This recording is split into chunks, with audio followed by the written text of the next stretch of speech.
Facebook,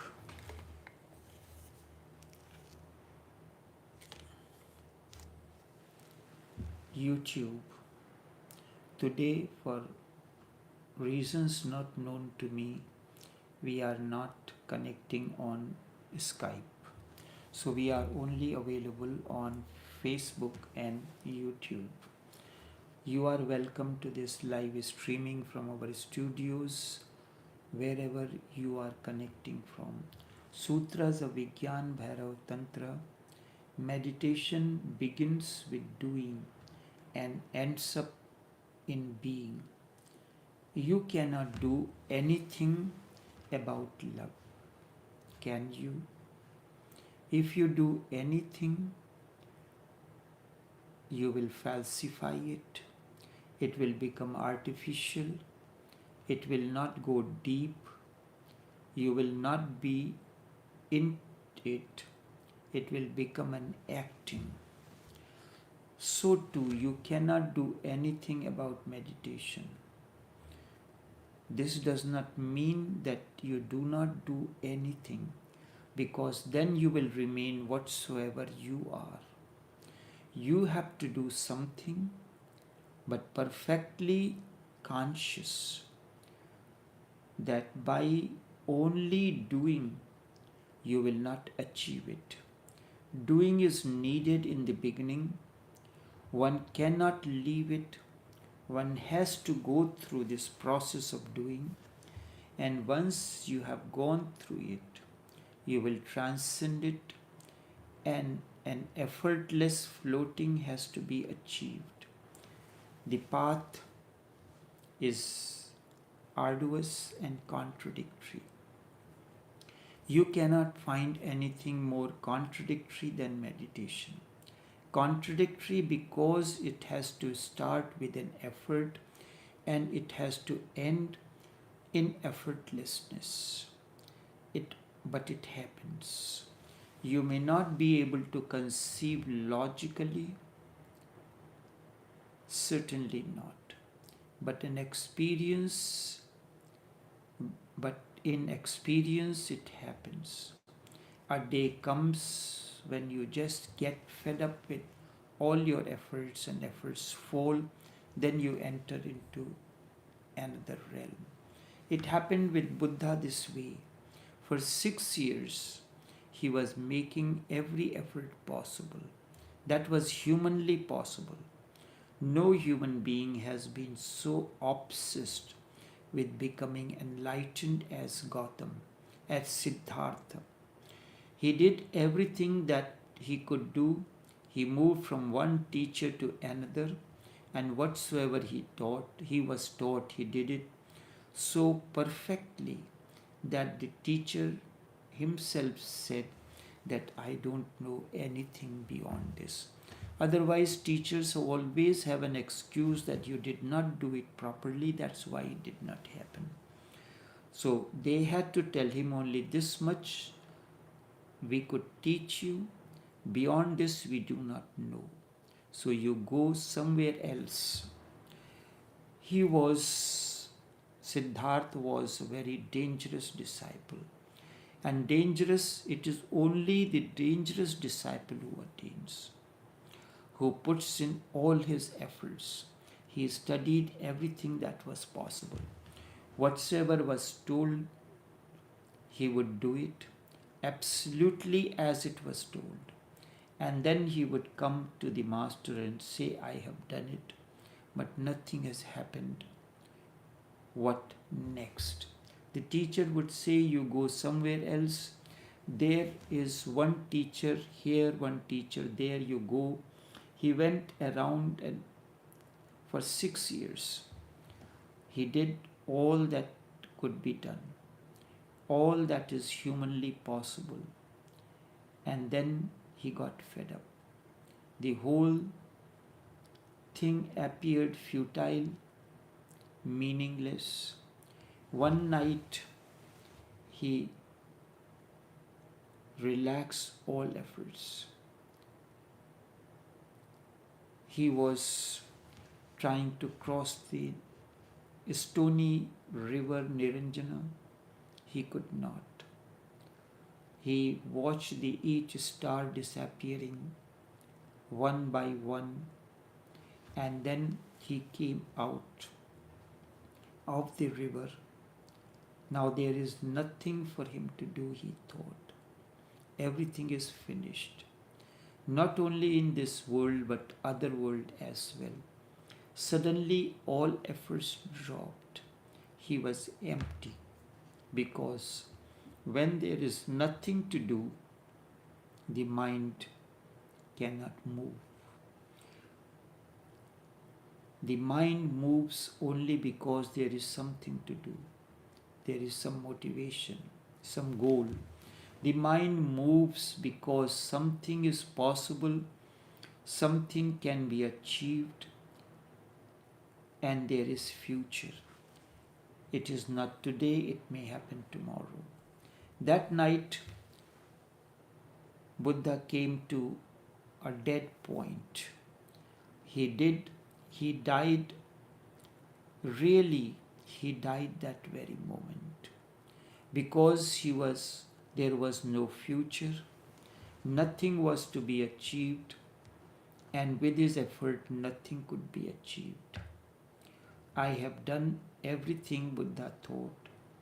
The whole world is futile, and this whole experience of awakening is nightmare. Not only the material world became futile, but the spiritual world also became futile for him.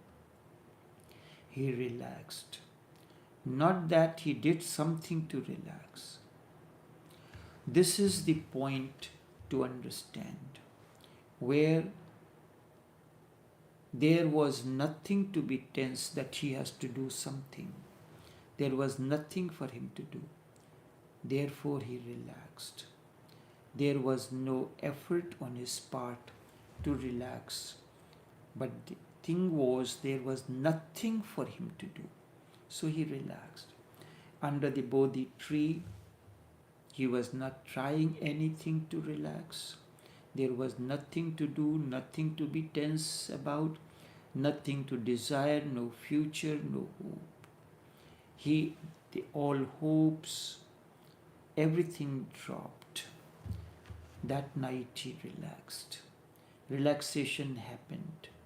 You cannot relax because something or the other is still there to be achieved. That goes on steering your mind. You go on spinning and spinning round and round, like a dog trying to catch hold of its tail on a cold winter night under the sun. Suddenly the spinning stopped, the wheel stopped, Buddha relaxed and fell asleep.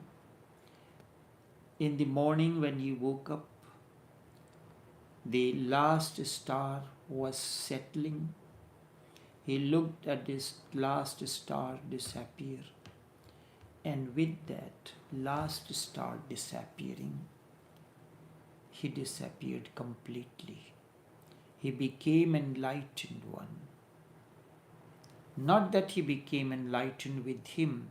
The entire universe, the entire cosmos, the plants, the rivers, the mountains, everything became enlightened. Then people started asking, what did you do to achieve this? How and what was the method? Now you can understand the difficulty that Buddha was in. If he said that he had achieved through his methods, through his efforts, that was wrong. Because he achieved only when there was no method, there was no doing on his part.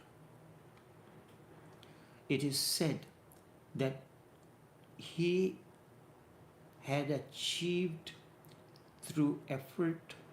If he had said that he had achieved through the method, through the effort, then it would be wrong, because he achieved only when there was no effort. But if he said that don't make any effort, you will achieve it. That too is wrong, because to his no effort, those 6 years' effort was in the background. The effort of 6 years was in the background. Without that effort of 6 years' arduous effort, the state of no effort could not be achieved. Only because of that mad effort that he did for 6 years, that he came to the peak, the pinnacle, and there was nowhere further to go, nothing else to do. He fell down in the valley. This has to be remembered for many reasons. A spiritual effort is most contradictory phenomena. A spiritual effort is most contradictory phenomena. Effort has to be made with total consciousness that nothing can be achieved through efforts. Nothing can be achieved through effort. Effort has to be made so that you can reach to the state of no effort. From effort to effortlessness. Effort is necessary. You start driving your vehicle. There is an effort to change the gear, do all that. And then a state comes in when the vehicle goes into auto gear. The plane, the pilot starts doing all the necessary things.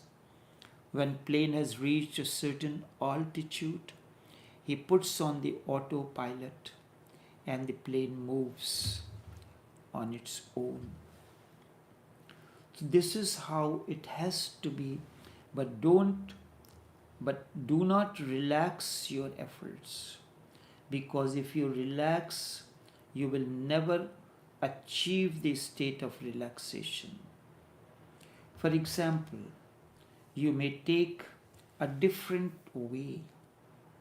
As I see it, in the West, ego has become the central point, the fulfillment of ego, the development of ego, the achievement of a very strong ego has been the whole Western effort. In the East, it has been how to achieve the state of egolessness. So, achieve the egolessness is one thing. To reach to the height of the ego, the egolessness means how to forget, how to surrender, dissolve yourself completely so that you are not. East has been trying for egolessness. West has been trying to achieve to the state of perfect ego. But this is the contradictory things. If you do not have a very developed ego, you cannot surrender. You can surrender only if you have a perfectly developed and clear-cut ego. Otherwise, you cannot surrender. You have tried every effort to ask questions. Somebody said in the beginning he was asking the questions to test me. He went on asking the questions. So when you reach to the limit that you have no more questions, all your ego is reached to the pinnacle that whatsoever you could ask, you have asked. Now there is nothing to ask. So to me, both are half. They both are in misery. East and West both. Because East has taken egolessness, where is the end part. And the West has taken the other part. The other part is missing, egolessness. So who will surrender the ego? The peak is not there. In order to reach the state of peak of the ego, only then surrender can be possible. Only then, without the peak, there can be no valley. Peak and valley remains together. When there are two mountain peaks, only between them the space is known as valley. The valley is created only around a peak. The greater the peak, deeper the valley. If you do not have the ego, or it is very lukewarm, surrender will not be possible. If your surrender will be, then in that case your surrender will also be lukewarm surrender. Just so. Nothing will happen out of it. There will be no explosion. In the West, in the beginning part, has been emphasized. So you can go on growing and growing, climbing up the peak of ego, so you can reach the peak of ego. It will create more and more anxiety in you. Then, and when you have really created it, you do not know what to do with it, because the end part is not there. To me, spiritual search is both. Create a very great high peak of ego. Create a perfect ego, just so that you have something to dissolve. That seems absurd. Just to dissolve it, just to achieve a deep surrender. A person, I had told him to come every day in the evening around 5 o'clock in my business place to attend to a session. Each time he will come, knock at the door is open, he has a notebook in his hand. I said, what is the question? He will start with the questions. So slowly and slowly he was reaching to the peak, the pinnacle of ego. Then one day he came. I said, where is the question? He said, you don't have any more questions. That is the turning point. When you cannot go further, suddenly the other pole appears. To me, spiritual search is both. Create a great peak, create a perfect ego, just so that you have something to dissolve. But that seems absurd. Just to dissolve, just to create a deep surrender, just to lose it somewhere. And you cannot lose something which you do not have. So in my view, humanity has to be trained for these two things together. Help everyone to create a perfect ego, a fulfilled ego. And when ego is fulfilled, only then the other half of the journey will happen and surrender will be possible. Greater the peak, deeper will be the valley. Higher the ego, deeper you will move in your surrender. And this is for everything. On the spiritual path, remember this continuous contradictionness. Do not forget it even for a single moment. Become perfectly egoistic so that your surrender can be total and perfect. You have only then it can dissolve. Do every effort that you can do just to reach to the point where you reach the effortlessness. This is what Siddhartha did. For 6 years he did everything that was humanly possible. He remained on a grain of rice for 6 months. So was it not he was climbing the peak of ego? When he reached to the point, each time when he was told something to do, he did it. He told the teacher that I have done all that you have told, and they saw that he did it so perfectly. They had no cause to say that you did not do the things that I told you to do properly. He did it so perfectly. Then they had to tell him that now you have, this is all that I had known. I know nothing beyond this. I know nothing beyond this. So you go and search for another one. And if you do find the truth, you come and let us know also. So Buddha was slowly and slowly climbing up the peak until he reached the peak, the summit of ego, the highest peak of ego. And from there, he fell in the valley. And that's where the surrender completed. He got relaxed, totally relaxed, because there was nothing, nowhere to climb. He cannot go, he has reached the peak of ego. He cannot go beyond that. So then what will happen? He'll have to descend. And he was so relaxed that he is not descending because he is not doing the mountain climbing. He suddenly fell in the valley. And that falling in the valley is relaxation. The moment, so effort is necessary in the beginning. Each journey begins with an effort. But at the end, the effort falls, slips out of your hand, just as a snake comes out of its outer skin. It slips out of it.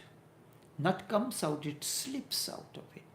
So effort will slip out of your hand.